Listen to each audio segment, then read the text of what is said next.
Well, hello, my fellow YouTubers. This is Edward from Thailand with Edward, showing you what my table looks like. I know I've done this already. Today's episode will be something a little bit different, okay? What we're going to do is some tips, but some helpful, almost I should almost say,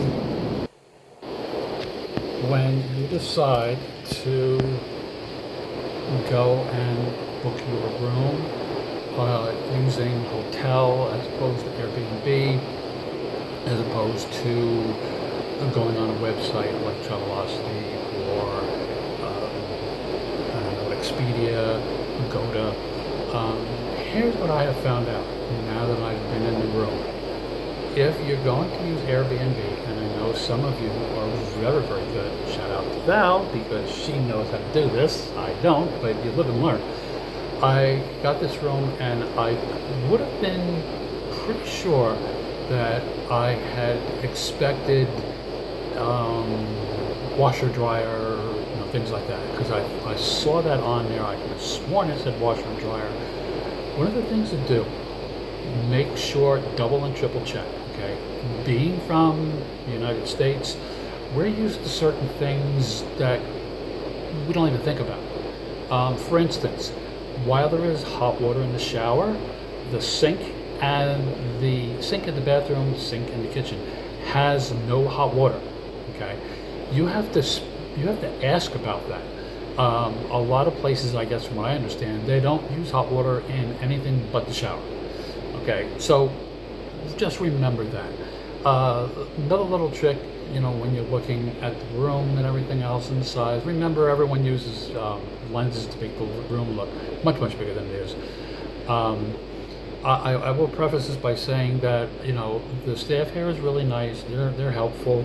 I use my translator function to talk to them and everything else. So it's not a problem with that. It's very clean. One of the things I've noticed about Thailand in general, first of all, there are no sidewalks almost anywhere, okay? And I think I've already mentioned this. This isn't the United States. Pedestrians do not have the right of way, okay? You don't walk out in the middle of the street because you will get hit, okay? You have to watch. The best thing to do is walk with a crowd, okay? Getting back to the room. Okay, so there was no hot water for the sink and the basin, which is not the worst thing in the world.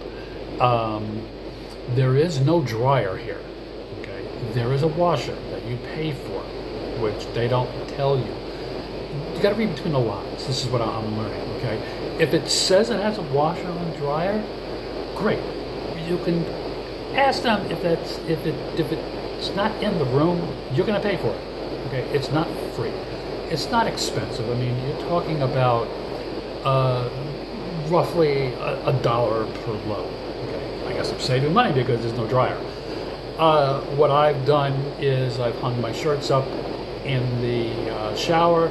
The towels I've just draped over, knobs in the thing, and then outside there was a little drying rack, really small. I mean, it's great if you have two pieces of clothing. But for jeans and stuff like that, I just, did what you had to do. And it's not the worst thing in the world. But just something for you to keep an eye out for, okay? The other thing is that, I'm learning that if you want to get around, now the train station is only a 10-minute walk from here, which is fine. I'm from the East Coast, okay? I do great in the cold weather. I just seem to I'm the only one, I think, in Bangkok right now that sweats when he goes outside. Okay, but that's just me. The other thing to check, which I found here, is that on the plus side, the 7-Elevens have got pretty much whatever you might need, and it's very, very reasonable. I bought a thing of fabric softener for like $2 because the other thing is that I use dryer sheets. I don't usually use fabric softener because I have to use dye for perfume, which is whatever. But with no dryer, you can't do that. So I went out and bought some down. Okay. It's got dye, but you live, whatever. just there are places here. It's very easy to get just about anything you need for the most part. I've noticed that one of the things, if you're going to go out and you're packing and everything, and I've brought this up before, certain things are going to be more expensive here. Insect repellent that you might pay $6 for is 10. Okay, razors are very expensive. So just pack if you're going to be checking a bag anyway. Pack an extra razor. Pack enough sunscreen, enough insect repellent, shaving cream, shampoo, and things like that are very, very inexpensive, and you can find them anywhere. They have the grocery stores, as far as like fruits and produce and things like that, healthy eating, they knock most American supermarkets right out of the park because everywhere you look, if you want to eat healthy, you can eat healthy anytime. I wouldn't suggest stir fry, as they use oil, whatever. But there are so many stands with like fruit juices, like mango, pineapple, coconut, things like that. So you can do that. But as I said, if you're gonna go Airbnb, okay, just make sure to read between the lines, and so you don't come here and get a room that you might be unexpected. Look at the comments. I am going to leave comments. Okay, the bed is great if you have a bad back and you need a bed that's so hard that a concrete floor is softer. Okay, I just used the blankets. I laid them on top of the bed, and that's how I'm sleeping. And there was a comment there that the bed was hard, and I thought, well, hard. This is like super extra deluxe firm. Okay, it's really. Well, let's see. Just to show you, what I'm going to do is I'm going to go over to the bed. Okay. Now, I'm going to sit down on the bed. And if you notice, I'm pushing down with all my weight right now. That bed didn't even move an inch. Okay. So one of those things to just keep an eye out for. Just make sure that you don't get, don't get disappointed. As I said, I'm not disappointed here. I'm still happy.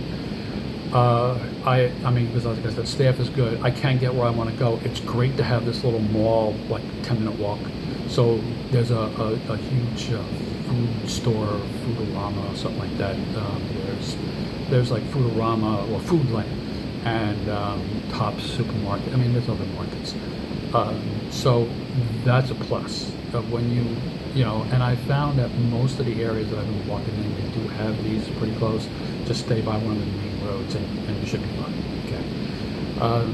So once again, Airbnb, be careful on looking at a place that when you see how many square feet, figure it out so you get an idea. The room that I'm in, the entire studio is, including the bathroom, a little bit smaller than my master bedroom. Okay. I did rent, or I did get a place through Agoda Hotel. So that should be a plus, and I will get back to you when I get there. As I said, the Airbnb, you just have to be careful. And the other thing, which you may or may not realize, okay, which they don't tell you, you wonder, well, how does an Airbnb make money? Okay, they charge you what's called a service charge. Okay, if you hold on one second, I'm going to reach over here. I do believe I'm going to give you, the skinny on this, okay, because you may not realize this, and I did, but by the time you do, you realize it's like, well, damn, I didn't realize it was going to be as much as it is. Okay, the reservations include a service fee, and now the service fee, from what I can figure out roughly, the service fee is like, trying to think, I believe it was anywhere from $50 to $100 that Airbnb charges you for a service fee, and then there's a cleaning fee. To clean my room once during a month is $30. No big deal. But factor that all in. Okay, get the total price, and then compare that to, say, a hotel. Okay. Now, I'll have a better idea of the hotels once I'm there. But as I said, just you know, look between the lines and know that from what I have found, all the places I've gone into, including bathrooms, do have the bidet set up, but they also have the toilet paper set up, so you don't have to worry about that. These are kind of silly things that you don't really think about until you get there. Luckily, that's not really an issue here. So today, I'm taking a dry run to the airport because I'm going to be picking up someone tomorrow, and I want to make sure that I'm not going to be late because I'm going to be going to the airport. If I can, maybe what I'll do tomorrow, I'll try to get there early and I can kind of scoot around and make a video and show you what the airport looks like. It's pretty easy, as I said, but once again, this is just a quick video for those of you who are thinking about going Airbnb. I found that you can get some good deals on Airbnb. Don't get me wrong. In retrospect, I may have picked another place, to be honest with you, but this is good. I'm happy with it. It's fine. The other thing is, if you're going to go for a hotel, I tried Travelocity and Expedia and Agoda, and I found that Agoda seems to have the best prices, and they seem to have can get rooms that sometimes even Travelocity can't get. So there's another hint for you. Anyway, listen, everyone, have a good day. I hope that this information is helpful to you, and I will be getting you the next video probably tomorrow. Once again, it's really nice here. I do enjoy it, other than the fact that I just sweat. But I would suggest anyone thinking about a vacation in Southeast Asia, Thailand should definitely be on your list. And I haven't even started sightseeing. I've just kind of like walked around. I walked around in downtown Bangkok last night, and it's really nice. So have a good one, and I'll like on there, subscribe on there, and have a wonderful day. Bye bye.